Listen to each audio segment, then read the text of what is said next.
নবীজি বলেছিলেন শেষ জামানায় দুই শ্রেণীর মানুষ আসবে, আমি এদেরকে দেখি নাই। নবীজি দেখেন নাই মানে 1400 বছর আগে ওরা ছিল না। এক শ্রেণী হচ্ছে হাতের মধ্যে মানুষকে মারার কিছু অস্ত্র নিয়ে ঘুরে বেড়াবে। এরা মানুষকে নির্মমভাবে পিটাবে, নির্মমভাবে পিটাবে, নির্মমভাবে মানুষকে পিটাবে। এই শ্রেণীকে আমি দেখিনি, এরা আসবে পরে।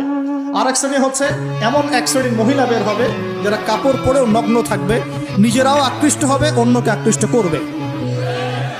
তো এই মেয়েদেরকে তো দেখতে পাচ্ছেন, এখন পারছেন না? তার মানে কিয়ামত কাছে না দূরে? আর আমি এখন ওই হাতে লাঠিওয়ালা ওই গ্রুপকেও খুঁজে পেয়েছি। হাতে লাঠিওয়ালা সেই গ্রুপ কোনটা জানেন?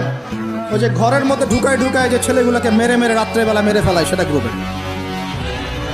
বিভিন্ন হলে হলে দেখেন না, হকি স্টিক নিয়ে 8জন 10জন মিলে এক একটা করে ছেলেকে ডেকে নিয়ে পিটায় পিটায় মেরে ফেলায়। এইটা সেই ছেলে। এদেরকে যারা জন্ম দিয়েছে ওই বাপের জন্য ধিক্কার।